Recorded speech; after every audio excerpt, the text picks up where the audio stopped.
Il y a un mois, les Français sont appelés aux urnes pour élire le président qui sera au pouvoir pendant 5 ans.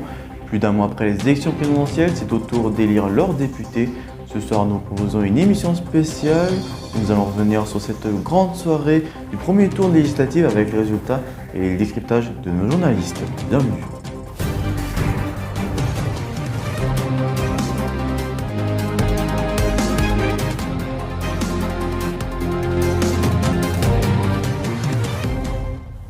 Madame, Monsieur, bonjour, bienvenue dans ce débrief consacré à ce premier tour de l'élection législative. On commence cette émission par les résultats de ce premier tour avec les résultats définitifs annoncés vers 1h du matin. Et c'est donc ensemble la coalition de la majorité présidentielle qui rassemble La République En Marche, Horizon, le Modem et Agir et qui se retrouve en tête avec 25,75% des suffrages et 5 857 571 voix. La nouvelle Union populaire écologique et sociale est juste derrière et recueille 25,66% et 5 835 199 voix.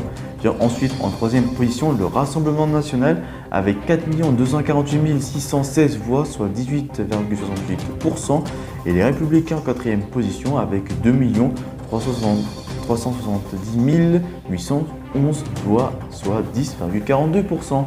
Le parti d'Éric Zemmour, Reconquête, est loin derrière et se retrouve avec 4,24% des voix recueillies. Il n'aura aucun élu à l'Assemblée nationale lors des 5 prochaines années. Cette année, l'abstention a atteint un nouveau record pour le premier tour avec seulement 47,51% des Français inscrits sur les listes électorales qui sont rendus aux urnes. Ils étaient 48,70% en 2017. Après le résultat de ce premier tour, il y a suscité de nombreuses réactions alors que pourtant ces élections ont un réel enjeu pour ces 5 prochaines années. Bonjour Meki Suplon. Bonjour à toutes et à tous, juste derrière moi ici une école qui sert exceptionnellement de bureau de vote pour ces 2 tours des élections législatives. Ensemble depuis ce matin, nous sommes partis à la rencontre des Français qui se défilent ici pour élire les nouveaux députés qui siégeront à l'Assemblée nationale.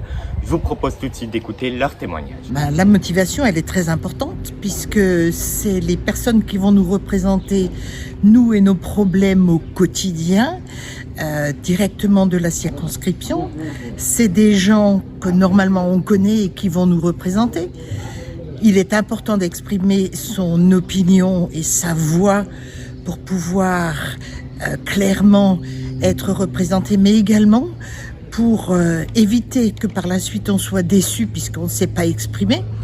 Je pense que les abstentionnistes ont tort dans tous les cas de figure parce que ce sont les premiers qui vont aller manifester qu'on ne leur donne pas la parole, que ça ne sert à rien. Nous avons en France la chance de pouvoir élire un certain nombre de choses, ou même beaucoup de choses. Si les gens ne profitent pas de leur droit de vote, eh ben, ils ont, à mes yeux, totalement tort. Il me semble que c'est un moyen d'expression, contrairement à ce qu'on pourrait croire. Ce ne sont pas des gens qui sont indifférents, mais je pense qu'ils s'expriment en signalant qu'aucune proposition ne leur convient, donc ils s'abstiennent. C'est bien dommage.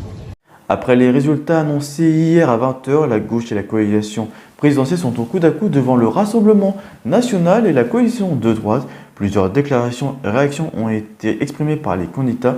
Éléments de réponse dans ce reportage. Plus de 48 millions de Français étaient attendus dans les bureaux de vote hier pour le premier tour des élections législatives. L'abstention de 19h est tombée, il est de 52,5%, un record pour des élections législatives. Le précédent record était de 51,3% il y a 5 ans, en 2017. Après les estimations qui sont tombées à 20h, c'est dans la nuit que les résultats officiels sont tombés. Et c'est Ensemble qui se classe en tête avec 25,7% des voix.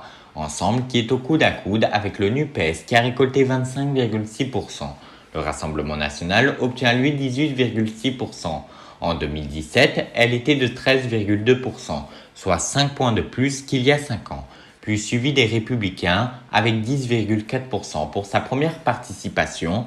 Reconquête est à 4,2% et finit 5e du classement. Et puis UDI est à 0,9%. Juste après l'annonce des estimations, les déclarations se sont accélérées. Elisabeth Borne, qui est arrivée en tête dans le Calvados, a appelé toutes les forces républicaines à se rassembler. Jean-Luc Mélenchon dit lui que le parti présidentiel est battu et défait au premier tour. Marine Le Pen, qui est arrivée en tête à Hénin-Beaumont, appelle les électeurs à agir avec conscience. Maintenant que nous connaissons les résultats de ce premier tour des élections législatives, c'est le moment de faire le tour de l'actualité de cette semaine avec ce flash présenté par Steven Combe.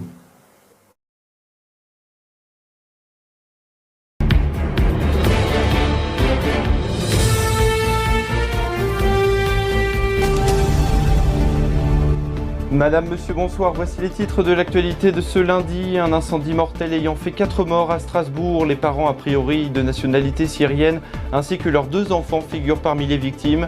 Selon les dernières informations, le feu se serait déclaré aux alentours de 5 h ce matin. Les causes de l'incendie demeurent inconnues. Une enquête a été ouverte afin d'en déterminer les causes. L'immeuble vétuste devait faire l'objet de travaux à venir dans le cadre d'un programme de renouvellement urbain d'ici 2024. Certains riverains vont devoir être relogés. Le Donbass toujours pilonné par les forces russes qui ont chassé l'armée ukrainienne de la ville de Sievierodonetsk que se disputent les belligérants depuis maintenant plusieurs semaines. Plusieurs civils, dont un enfant de 6 ans, ont péri dans les bombardements de ces dernières heures dans la ville voisine. Dans le même temps, le chef de l'État Emmanuel Macron prévoit de réévaluer le budget de l'armée française afin d'ajuster, je cite, les moyens face aux menaces. Fin de citation.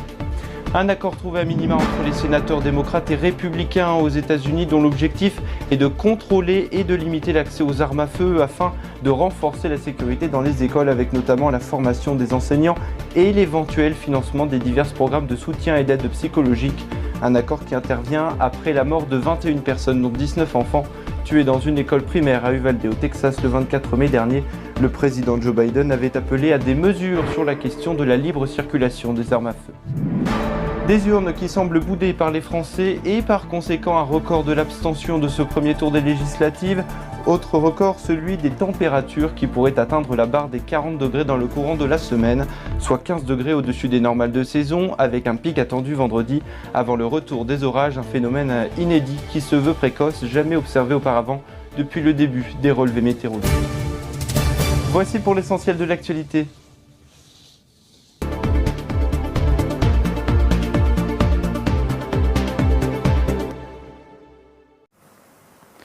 Ce qui met fin à cette émission spéciale. Merci de l'avoir suivi, merci aux équipes d'avoir préparé cette émission.